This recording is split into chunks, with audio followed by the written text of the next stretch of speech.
looks like you're gonna have the whole little. I'm gonna have to edit 2 videos together, so you're gonna get a little watermark in the bottom right of the screen because I don't have like a laptop to edit stuff with.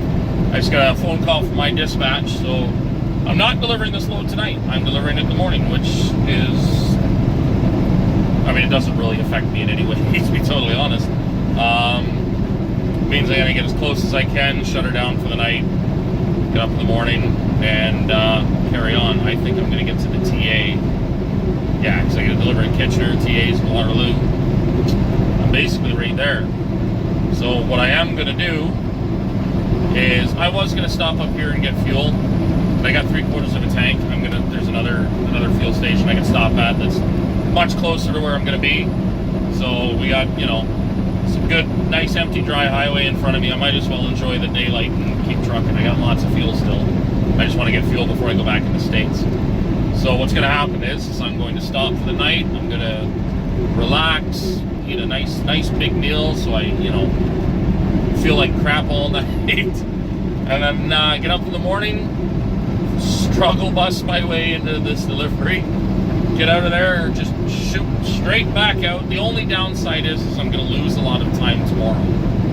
It sounds like the load that I'm loading, or getting, I should say, whatever loads tomorrow is kind of irrelevant because, again, it's getting loaded for me, but it's got to deliver in Franklin Park, which is a suburb of Chicago.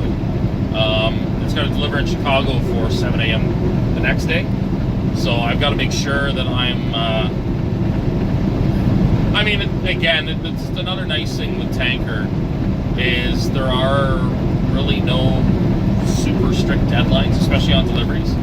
Again, the only thing you run into is like tonight. Like I said, I shut down yesterday. The first load I was initially given was a 9 a.m. load that delivered 9 a.m. yesterday morning. That was to deliver tomorrow morning, or tomorrow at noon, in a town called Peterborough, Ontario. So that's farther away than where I am delivering. But it's a lot of time. Like, I have no issues getting to Peterborough for tomorrow at noon. They changed as I pulled in and sat on the scale. My dispatcher called and said, no, we're actually going to switch it up. We want you to take this other load. It goes to Kitchener. It's no big deal. So I found it. I loaded the load. I got the number, loaded the load, no paperwork. Like, I got the paperwork from the shipper, and that was it. Get trucking down the road, and I decided last night I had about 4 hours left, which is a fair bit of time. But I'd had to get up at midnight and do a tank wash, and then stay up during the tank wash. So I only got like 3 hours of sleep the night before, and like had all my legal hours because I, you know, kind of under the table did all that off duty, which you shouldn't do, but that's kind of, you know, the only way to really do it, make everything work. So I did all that, so I was pretty sleepy, and I was still somewhere around an hour or 2 hours out of Chicago, give or take, and it was rush hour. So I'm like, well, I'm gonna get stuck in Chicago during rush hour, or the bottom end of Chicago. I'm tired. It's already after 6, and the truck stops are all filling up. So you know what?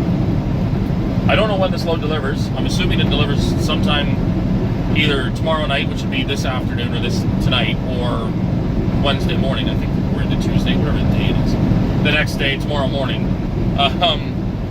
So I went shut down, and then I got my paperwork after I shut down, and it showed that it was delivering at 11 a.m. this morning. I was like, well, shit, it's not going to happen. Or it would have happened. I set, I think I've already told this story. I set my alarm for 4 a.m. And what I had done is I changed that. I got up and I set my alarm for 1:30. Because it's cold but not super cold. You got to kind of turn the truck on and off to maintain the temperature of the trailer. Right? These trailers have what's called an in-transit heating system, which means that my engine coolant. Now I've got extra lines that pipe engine coolant into my trailer. So it's I'm not sure. I don't feel the most comfortable with it in a way because I now also have whatever engine coolant is in the trailer being pumped through my truck. But basically what the company has done is everybody uses the same coolant, no ifs, ands, or buts. So I can see it being a problem for guys that buy, say, like a ProStar with a Max Force, where it tells you you've got to use the yellow engine coolant. Most PACCAR products, the PACCAR and Cummins engines use red 50/50 diluted coolant. So luckily enough, that's what we use. So it's not like I had to worry about switching coolant or anything like that. But it's still, someone else, coolant somebody else that was in somebody else's truck that's being piped into my truck, and I find that kind of sketchy. But unfortunately, it's the only way to actually get this to work. You could get a separate heater, but they're like $4,000 or $5,000. The company truck that went by had one on the back. It's a secondary Webasto heater that does the same job, but now it's a closed system. It's separate from the truck. I will eventually get that set up. I just don't know where I'm going to A, mount it on the truck, because that heater has to sit somewhere, and B, where I'm going to, when I'm going to afford it, type of thing. But I would rather do that than, keep having coolant that has been in someone else's fucking truck pipe through my truck all the time, right? I'm thinking about it now, and it's kind of gross, right? But the heat from your engine warms up the coolant pipes through the trailer, keeps the load warm, right? And it also, in a way, is beneficial to the truck, because the trailer, it's got such a longer path of travel now that the coolant has more time to cool off, because again, it's dissipating its heat into the trailer. So your running temperatures are a little bit lower on the engine, which can be a good thing, can be a bad thing. For me, it's a good thing, right? And then the only downside is that if it's if it's freezing cold, like if it's 30 below Celsius or Fahrenheit, I don't care, you're running the truck the whole night anyways, right? You don't want that thing to shut off. But when it's the temperature it is now, here it's -3 Celsius in Canada, which is, if I use the power of conversion, 26 degrees Fahrenheit. That's cold enough that you're going to be turning the truck on and off overnight, right? If I was empty, my bunk heater would do the job just fine. I know the truck would start in the morning. But because I've got the load on, it's you got to do a balancing act. So I set my alarm for 1:30 in the morning to turn my truck off. I left it on. It was like 10 o'clock at night. I left it on, turned the truck off, and I forgot to set my alarm for 4 a.m. So I just kept on sleeping, and woke up on my own at 7. Well, shit. Right? It was about 7 hours to get to the delivery. So if I'd started at 4, I would have gotten there for 11. That didn't happen. So usually, again, the worst that happens is sometimes they reschedule you for the next morning, which is what they did. They just, that's what dispatch called and said, I got a bit of a wrinkle. I said, oh boy, what do you got? Well, we just got off the phone with the receiver. They want to take it tomorrow morning at 7 a.m. Like, can you still do that? Of course I can still do that. Like, it doesn't really affect anything for the most part, right? It means that I lose a bit of my hours tomorrow, because I'm going to have to drive there. I can't park there. There's nowhere there to park. I am going to have to drive there, which, where I'm going to park, I'll be probably no more than an hour away. But you're still going to drive a little bit. So it's going to start my day, right? A lot of the places, I know shippers and receivers that I can park at. Most of them, I've yet to come across a shipper or receiver that told me, no, I can't park there, but some have more room than others, right? So, case in point, where I'm going in Franklin Park, it's a Nestle plant. They might, I never asked, they might be one of the few places that says no, because it's Nestle, and because it's a big chain. Again, the staff I had were very nice, but, the security guard was kind of cold and shitty, and, that's because, again, they deal with the door swingers all the time, and unfortunately, guys pulling reefers and dry vans get treated like crap. It doesn't mean they deserve it or anything like that. It's just, you get so many. I think part of the problem is if you're working at a warehouse like that, you're seeing, in some of these busier places, you're seeing 300 to 500 trucks in a day, and of those 300 to 500, 100 of them could be guys that are complete fucking morons. As an example, when I left where I loaded this load, I was still on my friend on the phone, I think. They recently had their scale updated. So while the scale was shut down, you bypass the scale. Where the liquid loads, they have a scale.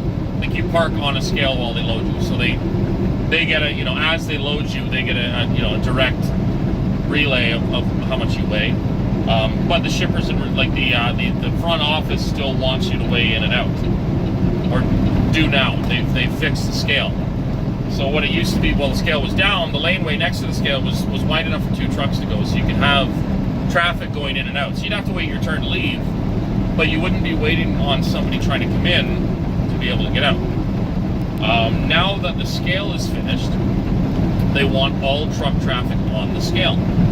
So it's now 1 lane for both directions. And again, what you run into is if 3 or 4 trucks are lined up bumper to bumper coming in, the one guy trying to get out, they're not going to let him out, right? You're pretty much then, when the first guy leaves, you got to rush the second guy and play chicken with him and hope that he's going to stop, and then him and all the guys behind him that have rushed to move forward are going to back up for you. So what inevitably happened is the security guard had to keep coming out and directing traffic. So from the sounds of things, the next thing they're putting there is a light. A lot of scales do that, right? Both sides have a red and a green light. If you got a red light, you don't go. If you got a green light, you go. If the other guy goes while you got a green light and they got a red, they're a fucking dick. They're going to be the ones that are kicked off. Because I've loaded out of plenty of places that have a one-way in-out scale, but because they've got traffic lights on them, if you got a red light, you're not going on the scale. You wait for security to switch it up for you. These guys didn't have it yet, so it was a bit of a zoom. But the security guard came out, waved me forward, made the other guy stop, so I pull on the scale and go in and hand my paperwork in. And she's just shaking her head. The guy that was on the scale pointing towards me, she told them they didn't have a pickup number. They had no idea what they were there to get. So she said, you're going to have to go wait. We have a parking lot across the road, right? All the space on the property is used for trucks, whatever you want to say, like trucks actually doing stuff. So they have a yard across the road. Like it's I'm pretty sure it's paved. I've never seen it without snow on it, but it's an easy yard to maneuver and get into. It's a good spot. You're gonna have to go wait there. So they pulled off the scale. They didn't even completely get off the scale. The guy stops and sets his brakes. I can't fucking fit on the scale. So I get on the CB like, are you gonna go or what? No response. They don't have a CB. So I get out and knock on the door, and I'm going to sound like an asshole here. It was 2 people that English is not their first language. They come from a part of the world that sees a much sandier and warmer climate than we do. Hey, like, you got to move a bit. Oh, sorry. Okay, so he pulls ahead like 10 feet. I get on the scale. I go to check with her, and that's when the security guard standing there shaking her head. Trouble in paradise. She's like, these fucking idiots. Like, I told them, you don't have a pickup number. You have to turn around, drive off the property, park in our designated yard for this, which is a big yard, right? Lots of spots. It's not like they're getting told to go sit in an alleyway somewhere and fucking suffer. It's a nice, great big yard to park in. I have parked there plenty of time. There's a Papa John's, which is not my favorite pizza, admittedly, but Papa John's delivers right to that yard. It's good times.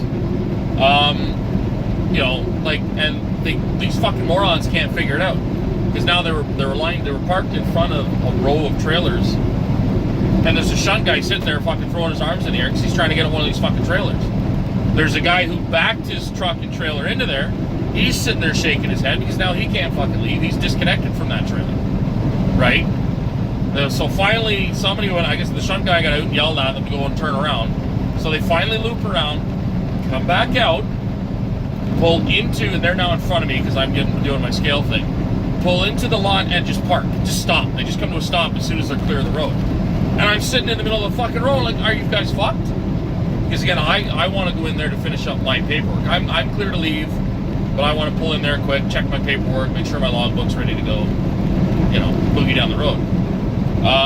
So they sat there, same thing. They're not listening to anything on the CD. So I go around them and I look at them and I shake my head and they just stare at me, right? So I loop around, come back the other way, put my arms in the air, and they're still just staring. So I pull around behind them and face the opposite way, and I back into a spot along the wall. He pulled forward about another 15 feet and then stopped. So again, he's blocking all the trailers in. He's blocking almost all of the empty parking spaces, and he just sits there. Because he doesn't want to back into a spot. He either doesn't know how, he's afraid to, or whatever. Well, it was two guys. Neither of them wanted to, I guess, take the responsibility of backing into a parking space, even though there's like 8 spots, like 8 empty spots next to each other. There's only, in the lot can hold like 15 or 20 trucks. There's only 3 trailers in the lot. There is an ample amount of empty parking spaces, right? They eventually looped around and basically, again, blocked the whole parking lot. Now blocked me in because they're pointed at the driveway, which is just across the road from the parking lot. Basically waiting to get in. So they, you know, the guy showed up with a tanker. He's parked on the road, ready to make a right into there once there's room, because the guy in front of him is waiting on the scale. As soon as there's room, these fucking door swingers cut the guy off and go in. And it's, again, security witnessed it, and I watched her get out and scream at them. But they're, sorry, we don't know. Neither of them, like I said, and again, I might sound like I'm getting into borderline racism territory. I don't care what country somebody comes from. I don't care what color they are. I don't care what language you initially speak. You know, there's a reason why North America, I mean, I shouldn't say the reason, the main reason is because we stole it all from the Native Americans. You know, I guess it's a little bit too late at this point to do anything about that beyond actually like helping people on Native reservations, because they get a lot of shit. Canada's just as bad for it. But these countries, once they became basically the countries they are now, were built on immigrants, right?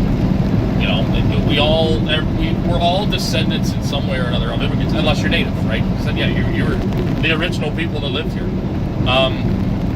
But if you come into a new country and you refuse to understand how to function in that country, especially in a profession, right? If you know, they sat there and basically pretended they didn't speak English. It's like, you cannot legally be a truck driver in North America if you do not understand English. The test is in English.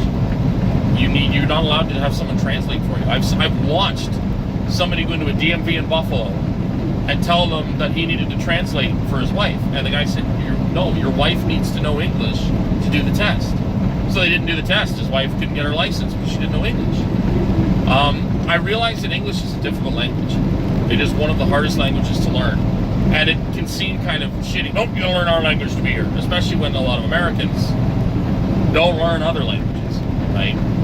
But, you know, the way that it is over here is the way it is over here, right? It doesn't matter where you're from. Especially if you've moved to North America, whether it's Canada or the US, to live here, you need to at least become a little bit North American, right? And these guys, again, it's a holdover from, I'm going to assume that they were, again, and this is going to sound terrible, I'm going to assume they came here from India. I've got a friend of mine who's half Indian. His dad's full Sikh Indian. His dad moved here in like 85. His dad has an accent, right? You can kind of tell by looking at him, he's an old Indian guy. But he walks around with blue jeans and a Harley Davidson t-shirt. He drives a Harley. He drives nothing but 379 and 389 Ps with cat motors. That guy can take apart an entire cat motor, you know, do a turbo swap, bring it to a single turbo, put it back together with his fucking eyes closed. And he's like, when I was talking to him, he said, like, I came to Canada, I wanted to be Canadian. I learned how to be Canadian, right? I learned how to speak English. I mean, this was kind of a joke, I guess. And he said, like, I married a white girl so that my son would be Canadian, right? Or at least wouldn't be full Indian.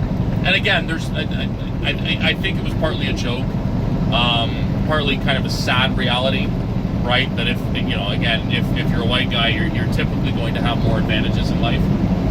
But you know, he when he came to Canada, he wanted to become Canadian, right? And I'm not trying to sound like, you know, you ain't American, you know, you speak American or you ain't allowed here or any of that stuff. It's, you know, he made the effort to understand the country that he'd moved to.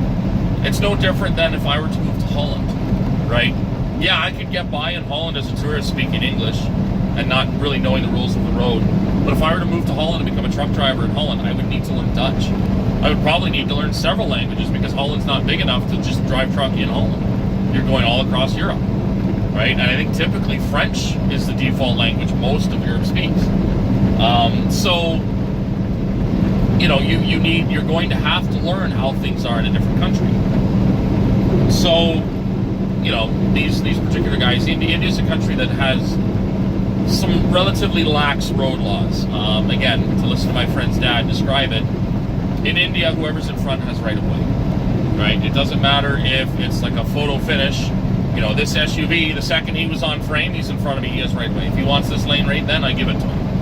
And again, to a credit to most people in India, you don't get wound up over. If somebody wants in your lane, you give it to them. You know, I guess it's politeness, it's, you know. But in North America, that's the law states that if you want to merge into a lane, it is your responsibility as the person doing the merging to ensure that the lane you are merging into is safe and clear of obstructions and other traffic. And you are to ensure that you merge and accelerate to a safe speed so that you're not running the risk of getting rear-ended, right? That's the law in North America. Yet, you know, I get a lot of times, I get guys that come around me just enough, put the right blinker on and start doing like a wiggle. They start kind of, you know, dipping towards the right like I'm doing right now to try to basically intimidate me into slowing down and giving them the right lane. Because again, where they come from, it's established politeness that I give him the lane, right? And again, that's the silly thing. I guess a lot of guys would just kind of dismiss it. That's basically a rule of politeness, right? If somebody passes and they need in this lane, Indians are polite enough to give it to the guy and not get upset. You don't hold a grudge. North America's not like that. We're more aggressive that way, and the law enables that. So again, it's an issue where these guys are parking themselves in such a way so that the second they have their load number, they're first in the gate, right? They don't want to wait in line because again, where they're from, that you don't normally queue in a line. I mean, if you look at any videos of say like people getting on a train in India, like it's a mob, and it's just it's not. Again, it doesn't mean that they're lesser human beings. It doesn't mean that, you know, if you're a different skin color than me, that you're a bad person. It doesn't mean any of that shit.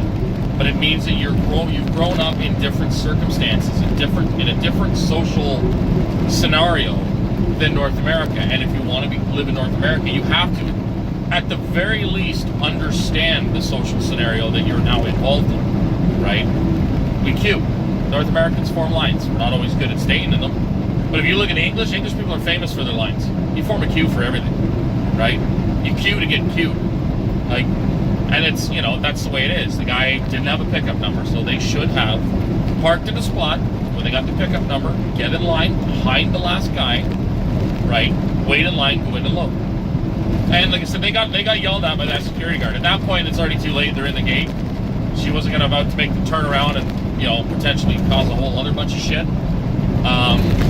But, you know, again, it was a slight refusal to understand how things are typically done in North America. And again, I'm not trying to shit on these guys for where they come from or anything like that. I'm not trying to shit on India. It's just different ways of perceiving the world and the different laws or rules. And like I said, again, it's in India, it's borderline excessive politeness. Like I said, if a guy wants in your lane, you give it to him, right? You're being the polite one. So again, if you get 100 of those types of guys a day, you get pretty burnt out. Even if that's only a fifth of the total number of trucks that show up, you get pretty burnt out on people that don't understand what your instructions or, you know, a lot of times there's a lot of issues with guys with collecting or doing paperwork, right? You eventually just start assuming that everybody's an idiot, and you begin treating everybody like they're an idiot. And I you know, when I hauled reefer, I saw that every single day, right? I witnessed people treat everybody equally shitty because they just assumed you were an idiot. You know, I still remember, and I laughed a little bit. I started a new job. It was a 3-truck outfit working for a farmer. And the guy that ran the trucking part of it was a good friend. Well, it was my dad's best friend, right? Best man at my dad's wedding. You know, all that stuff. I was going to be hauling some gravel on an end dump. So I run into the city, and he goes with me because he's going to show me how the PTO and everything works. And he says, just a heads up, you got to go in and give the ticket to the scale master. This guy's a bit of a dick, right? He doesn't really like a lot of people. He's nice, like he's a good guy, but he's not the nicest all the time, right? You gotta get to know him. I walk up to hand the ticket, and he just looks at me. He's like, "Holy fuck, a white guy!" And I just start laughing. I look down at myself. I'm like, "Yep, you caught me." And he thought I was the greatest guy ever. That I never had any of the issues that my supervisor said you could have because I ran with the joke. But again, the sad thing is that that was a surprise to him, right? And again, he's looking at it as a color thing. I don't think it's an issue of the color of your skin or anything like that. It's different social structures and laws from different countries, right? Like I said, it'd be no different than if anyone here went to go live in Russia, right?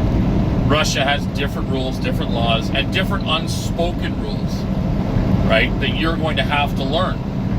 That you'd have a hard time for the first little while figuring it out, right? Or if you go, I always love the Grand Tour, what it was before, Top Gear. Was it Top Gear? Jeremy Clarkson and them. They the last 3 episodes that are on Netflix, they take 3 lorries, like little straight trucks, and have to drive through the entirety of the country of Burma, and then build a bridge on the River Kwai. And again, to see how out of their element they are trying to drive around on all these roads. I think I talked about this already. I did. I definitely did. Again, they're very out of their element, right? It's no different when people from Burma come here, right? You have no idea what you're doing. So most people will default to what they do know, which is logical, right? Again, I see guys from India that get ahead of me and they need this lane, so they put their blinker on, and they from their own country, they expect me to behave like people in their own country behave, which is to slow down, give them a lane. And again, that's I'm raised in a country where if you want this lane, you gotta fucking get ahead of me, right? It's your job to make sure that there's room to merge, not mine. Again, I could be polite, like, when somebody's merging onto the highway, like, move over to the left if I can, but if I can't, I'm not going to lock up my brakes or run into the ditch to let somebody get on the road, especially if it's a car. They've got, a massively better ability to change their speed than I do. So I see, again, a lot of these places treat door swingers pretty rough. And usually the security guard is the one guy that kind of sees everybody.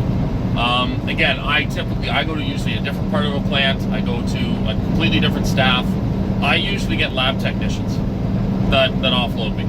So they're friendly. They're usually, basically bright-eyed kind of college kid types. And 9 times out of 10, they hang out and shoot the breeze with me the whole time I'm delivering. Like, they're usually fantastic. Like where I'm taking the load out tomorrow, Franklin Park, like 2 of the guys just sat and shot the breeze with me the whole time I was there. They were curious about Canada and what it was like to be in Canada. One guy was asking lots of questions. We just had a great conversation for an hour. Most warehouse guys are not particularly that pleasant. Again, some of the places I've been in California, the big warehouses or the big produce farms, they're usually pretty good. But a lot of warehouses treat you really poorly, and them's the breaks, right? That's just the way it is. So I don't know. I'm rambling. This video is just rambling. This is Canada. There really is nothing here. Aside from the little snippet I took while I was still kind of in town, this is what you see is what you get, right? It's farmland and trees, and then the city centers are city centers. They're no different than any other major city in the U.S. I mean, Canada's not that different. Probably the bigger differences is this highway is a lot smoother than a lot of the highways in the U.S. I mean, there's still bumps, but they're not, like Michigan where you're driving through fucking earthquake-inducing potholes and crap. It's smooth, nice, relatively new highway. Again, everything's in kilometers and meters, like that sign there, right? The exit for Blenheim is 800 meters away. Versus, I don't know, that would probably be somewhere around here. That's about a half mile. take, maybe a bit less. It feels like it was a bit less. No, because you're 1.6 kilometers in a mile, so that's exactly half a mile. So that's 1,600.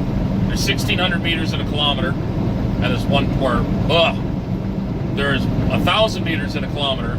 A kilometer is 1.6 kilometers is a mile, which means that 1,600 meters is a mile. So 800 meters is half of that. So 800 meters is a half mile.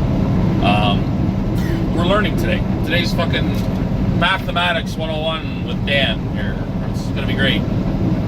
Beyond that, like I said, there really isn't that much of a difference. I think a lot of people kind of, because it's a modern world now, I think most Americans kind of understand that Canada's not igloos and Eskimo and Mounties everywhere. But it is there are still differences. There are still reasons why I'm Canadian versus I've had a few friends, American friends, like, why don't you just become American? Like, you're down here all the time.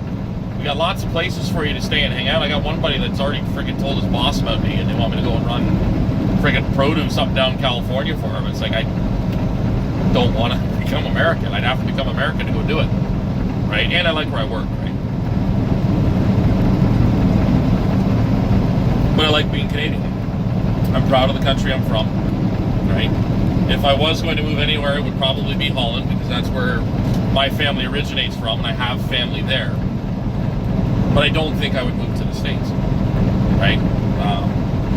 Lots of Americans will fight and argue it. I like having my health care be deducted by my taxes, so that when an emergency arises, I'm not debating whether or not to, pay $100,000 to fix my broken leg, or just try to fall on it a second time and hope that fixes it and do it for free, right? Like, I could go to the hospital and know that I'm not going to be hit with a humongous bill to fix that problem. Because I feel like Americans are just constantly living in a state of, like, extreme fragility. Like, oh fuck, if I fall and break something, like, there it goes, I'm in debt for the rest of my days. Because $100,000 in debt is quite substantial, right? That's a lot to get out of. And again, I realize that most people take out more than that with, say, just a mortgage. I mean, this truck was more than that, but those are you're paying $100,000. I'm paying $185,000 Canadian for this truck. I get a big truck. I was paying $100,000 just to fix, just to have both my legs work, right? I was born with both my legs working. Like, what the fuck? So again, that's my mindset. So I'm gonna let you end the video here, because there's literally nothing exciting on this road between here and the truck stop, and I still gotta get fuel and crap. I thought about doing videos of me getting fuel, but I don't want to be one of them D-bags that walks around with a camera everywhere he goes. Yeah, this is how we get fuel here at Royal Tank Lines. Put it in the car, get your Qualcomm, and do the thingamadoo and whatever. And I plug a card in, punch 6 numbers, stick a hose in the tank, and stand there. That's how I get fucking fuel, guys. This shit ain't rocket science. It's no different than a car. You're just standing there in the cold for 3 times as long. That's it. So, it's not really riveting, fucking heart-pounding stuff there. So I figure the driving's a little better. I do want to get the truck cleaned at some point, which I still haven't done, because the days it's been sunny are the days that I'm trying to run real hard, and the days where I kind of had the time to do it, it's been pouring rain. Because I would like to do an external tour of the truck. I'm sure at some point someone's going to ask me what the truck looks like, because really all you guys have seen is a hood. People that know me in real life are literally like 70% of the 17 people that have subscribed to me. Thanks, guys. 17 big 17 guys. We made it. I'm successful. Fucking famous YouTuber right here. Most of those guys have seen my truck because I'm on Facebook and crap like that. But as I inevitably become a YouTube superstar and have 1 billion followers, and all kinds of ad revenue that I can't fucking redeem because I swear too much.